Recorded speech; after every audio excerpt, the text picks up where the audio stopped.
नमस्कार दोस्तों, मैं चंदन गुप्ता आपके अपने YouTube चैनल इंग्लिश वाला में आप सभी का स्वागत है। दोस्तों, आज के क्लास में हम लोग ग्रामर का एक बड़ा ही इम्पोर्टेंट चैप्टर रिमूव टू पढ़ने जा रहे हैं। रिमूव टू, इसको हम लोग ग्रामर में रिमूव टू भी कहते हैं और रिमूवल टू भी बोलते हैं। रिमूव टू या रिमूवल टू, इसका मतलब होता है टू को हटाना। इसका मतलब ये होता है कि वाक्य से TWO जो है ना, इसको हटा देना है। तो इसको कैसे बनाते हैं, आइए इस वीडियो में हम लोग सीखने का प्रयास करते हैं। रिमूव का मतलब होता है हटाना, और किसको हटाना है तो TWO, टू को हटा देना है। TWO का मतलब टू को हटा देना है। तो इसको बनाने के लिए सबसे पहले आप ये समझिए कि इसमें ग्रामर के सवालों में इसमें क्वेश्चन कैसे आते हैं। इसमें दो टाइप का क्वेश्चन पूछा जाता है। एक तो है he is too weak to walk. He is too weak to walk. इसमें आप देखे होइएगा कि इसमें TWO लगा है और TO2 लगा है। एक तो ये सेंटेंस हो गया, और दूसरा ये है कि ही इज टू वीक, इसमें केवल एक ही टू है। दो टाइप का सवाल पूछने का तरीका होता है। एक में रहेगा TWO, TO2 इसका कॉम्बिनेशन, और दूसरे प्रकार के सवाल में केवल TWO होता है। तो हम लोग इस वीडियो में सीखेंगे कि इस तरह के सवाल को हम लोग कैसे रिमूव टू बनाते हैं। ये चैप्टर जो है डिग्री के चैप्टर में पढ़ा जाता है। डिग्री के चैप्टर में होता है ट्रांसफॉर्मेशन ऑफ सेंटेंस में। ट्रांसफॉर्मेशन ऑफ सेंटेंस में जो है डिग्री भी आता है और रिमूव टू भी आता है। तो आइए इसमें हम लोग सीखेंगे कि अगर इस वाक्य में TWO और TO2 का कॉम्बिनेशन हो तो उसको कैसे बनाया जाएगा। तो इसका बनाने का जो है ये सभी तरीका है। इस तरीकों को यदि आप फॉलो कर लेते हैं, इन तरीकों को अगर आप जान जाते हैं तो आराम से, आसानी से आप कोई भी सवाल का रिमूव टू आप आराम से बना सकते हैं। तो आइए सबसे पहले इन तरीकों को जानते हैं कि तरीका है क्या। सबसे पहले है कि TWO को सो में बदल दिया जाता है। इस तरीकों को ध्यान से समझिएगा। पहले एक बार समझ लीजिए, फिर उसके बाद अपने कॉपी में नोट कर लीजिएगा, और उसके बाद ग्रामर के सवालों में से आप रिमूव टू के सवालों को बनाइएगा। फिर कोशिश देखिएगा कि बन पा रहा है कि नहीं बन पा रहा है। सबसे पहला नियम यह है कि TWO को सो में बदल दिया जाता है। ये हो गया। उसके बाद ये नियम है कि उसके बाद दिए गए एडजेक्टिव को वैसे ही लिख दिया जाता है। देखिए, ये हमारा सब्जेक्ट है, तो इसका जब हम रिमूव टू बनाएंगे तो ही ऐसा ही रहेगा।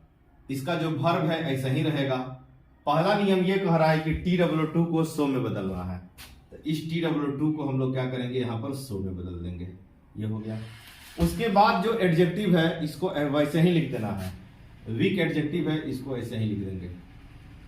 यहां तक हम लोग पहुंचे हैं। उसके बाद TO2 को दैट में बदलना है। इस टू को दैट में बदलना है, दैट में बदलना है।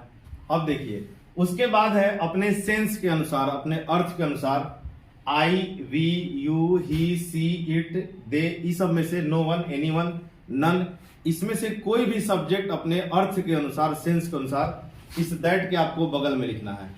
तो सबसे एक जनरल नियम ये होता है कि अगर वाक्य में जो ही सब्जेक्ट हो ना, वाक्य में जो सब्जेक्ट हो उसी सब्जेक्ट को आप दैट के बगल में लिखिए। जैसे अगर यहाँ आई है तो यहाँ पर आई होगा, अगर ही है तो ही होगा, सी है तो सी होगा, इट है तो इट होगा, दे है तो दे होगा, वी है तो वी होगा। अगर कोई लड़का का नाम है तो उसके बदले दैट के बाद ही होगा। अगर कोई लड़की का नाम है तो यहाँ पे दैट के बाद सी होगा। अगर या लड़का का नाम हो या लड़की का नाम हो लेकिन एक से ज्यादा है, प्लुरल है, तो दैट के बाद हम लोग दे लिखेंगे। ध्यान से सुनिएगा। अगर ही, she, it, I, you, we में से कोई भी हो तो उसी को लिखना है। लेकिन अगर लड़का का नाम है तो दैट के बाद ही होगा, लड़की का नाम है तो दैट के बाद सी होगा। लड़का या लड़की लेकिन एक से ज्यादा है, प्लुरल है, तो दोनों के बदले दे होगा। तो यहां पर हम ही देखे हैं तो यहां पर ही भराएगा। यहां तक हम लोग पहुंचे हैं। अगला नियम यह है, उसके बाद कैन या कुड जोड़ा जाता है। अब ये ही के बाद जो है कि हम लोग कैन या कुड जोड़ेंगे। तो कैन और कुड में से कैसे जोड़ेंगे, आपको ये देखना है कि अगर आपका सेंटेंस जो है ना प्रेजेंट टेंस में है, मतलब कि यहाँ पर इज या एम या आर लगा है तो हम लोग कैन लगाएंगे। अगर वाज और वर लगा है तो हम लोग कुड लगाएंगे। तो यहाँ पर इज है तो यहाँ पर कैन लग जाएगा। उसके बाद ये नियम है, उसके बाद यदि वाक्य में नो नॉट नहीं लगा हो तो नॉट जोड़ना है, अगर लगा हो तो नॉट नहीं जोड़ना है। कहने का मतलब ये हुआ कि यदि आपके सेंटेंस में नॉट नहीं लगा है तो यहां पर नॉट, इसका रिमूव टू में नॉट लगेगा। अगर वाक्य में नॉट लगा हुआ है तो रिमूव टू में नॉट नहीं लगेगा, यही आपको ध्यान रखना है। अगर नहीं लगा है तो लगेगा, अगर लगा हुआ है तो नहीं लगेगा। तो इसमें नहीं लगा है, इसका मतलब इसमें लगेगा नॉट, तो कैन और नॉट लिखेंगे तो ऐसे लिखा जाता है, can not, he can not हो गया। और उसके बाद जो है कि उसके बाद शेष शब्दों को वैसे ही लिखा जाता है। तो शेष शब्द कौन बचा है, प्ले, तो बगल में प्ले लिख दिए, ये बन गया इसका रिमूव टू। तो अगर आप इन तरीकों को फॉलो करते हैं तो आपका रिमूव टू का सवाल बन जाएगा।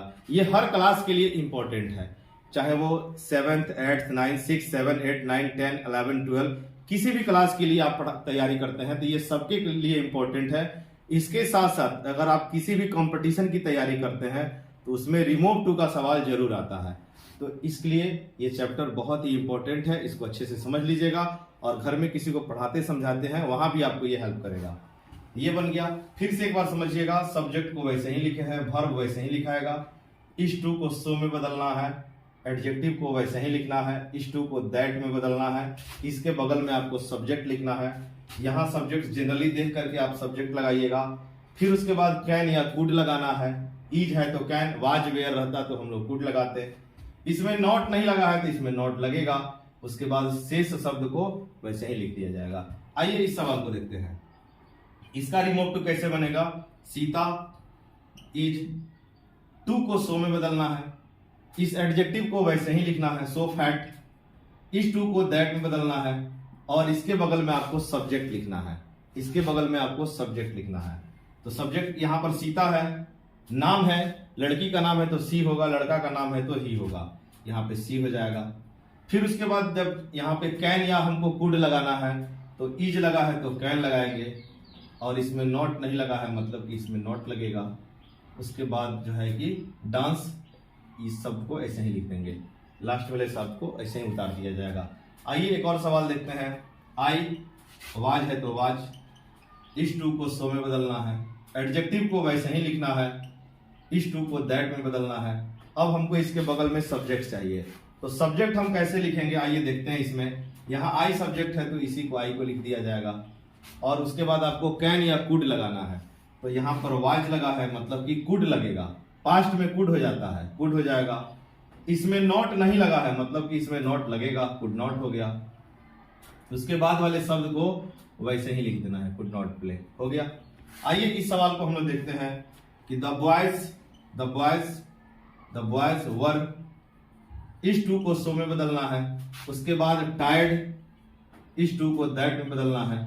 अब इसके बगल में हमको सब्जेक्ट चाहिए, तो सब्जेक्ट हम कैसे लिखेंगे, यहाँ पर बॉयज लिखा है मतलब कि ये प्लुरल है, जब प्लुरल है तो यहाँ सब्जेक्ट दे लिखाएगा, चाहे वो लड़का का नाम प्लुरल बॉयज है तभी भी दे, अगर यहाँ पे गर्ल्स रहता तभी भी हम लोग दे लिखते हैं, काहे कि प्लुरल में लड़का हो या लड़की हो हमेशा दे लिखाएगा, दे हो गया। यहाँ पे ये वाज वर है यानी कि ये पास्ट है तो इसका मतलब यहाँ कुड हो जाएगा और इधर नॉट नहीं लगा है मतलब इसमें नॉट लगेगा और इसका जो उसके बाद जो शब्द है इसको वैसे ही लिख देना है, गेट बैक, गेट बैक। तो आप इसमें समझें कि कैसे रिमूव टू बनता है। इन नियमों को आपको ध्यान रखना है, कॉपी में नोट कर लीजिएगा और इस नियम को यदि आप अच्छे से प्रैक्टिस करते हैं तो आप कोई भी सवाल रिमूव टू का इस तरह से बना सकते हैं। तो इसका एक और चीज हम लोग ये समझेंगे कि आखिर इस जब रिमूव टू हम लोग बनाते हैं तो उसका हिंदी अर्थ क्या निकलता है। सब किसी को पता है, हम सब जानते हैं कि दैट का मतलब, जनरली लोग जानता है कि दैट का मतलब वह होता है, लेकिन जब आप ग्रामर को डिटेल से पढ़िएगा तो आपको पता चलेगा कि दैट का बहुत सारा मीनिंग होता है। दैट अलग अलग प्रकार का ग्रामेटिकल प्रोफाइल दिखाता है। दैट कहीं एडजेक्टिव होता है, दैट कहीं प्रोनाउन होता है, दैट कहीं रिलेटिव प्रोनाउन होता है और दैट कहीं कंजंक्शन होता है। कंजंक्शन, आपके मन में ख्याल होगा कि इस दैट को हम लोग क्या कहेंगे। अगर दैट के बाद कोई सब्जेक्ट आ जाए, ये दैट कंजंक्शन है, ये दैट कंजंक्शन है। जब दैट कंजंक्शन होता है तो उसका हिंदी क से निकलता है, यानी कि इसका हिंदी क से निकलेगा। देखिए कैसे, ही इज सो वीक, वह इतना कमजोर है कि वह खेल नहीं सकता है। वह इतना कमजोर है कि यहाँ पे दैट का मतलब की होगा, वह खेल नहीं सकता है। तो यहाँ पे दैट का हिंदी क से निकलेगा यानी कि की निकलेगा। दैट जब रिलेटिव प्रोनाउन होता है तो उसका हिंदी जो से निकलता है, जो या जिसने या जिसे ये सब बोलते हैं। दैट जब एडजेक्टिव होता है तो इसका हिंदी वह होता है, दैट जब प्रोनाउन होता है तो इसका हिंदी वह होता है। तो इन सारे नियमों को हम लोग जब तक अच्छे से नहीं सीख पाएंगे तब तक जो है आपको न्यूज़पेपर, इंग्लिश न्यूज़पेपर पढ़ने में प्रॉब्लम होगा। इसके साथ साथ यदि आप कोई भी किसी को पढ़ाते हैं इंग्लिश का बुक या कोई भी बुक रीडिंग करते हैं तो आपको अंग्रेजी समझने में समस्या आएगी। तो जब तक इन बारीकियों को नहीं समझा जाएगा तब तक इस तरह के सेंटेंस को हिंदी में मीनिंग निकालना पॉसिबल नहीं है। तो इन सब चीज़ों को आप पूरे यूट्यूब पर देखना पॉसिबल नहीं है। इसके लिए जो है या तो आपको कोर्स में ज्वाइन करना होगा और नहीं तो बस थोड़ा थोड़ा अर्थ करके ही हम लोग समझ सकते हैं। तो इन नियमों को आप अच्छे से उतार लीजिएगा। आपको ये वीडियो दोस्तों कैसा लगा? वीडियो अगर अच्छा लगा हो तो लाइक शेयर कमेंट करिए, अपने दोस्तों में शेयर करिए और इस तरह की ढेर सारी वीडियो देखने के लिए हमारे चैनल को सब्सक्राइब करिए। हमारे चैनल का नाम है इंग्लिश वाला चंदन सर। थैंक यू दोस्तों, जय हिंद।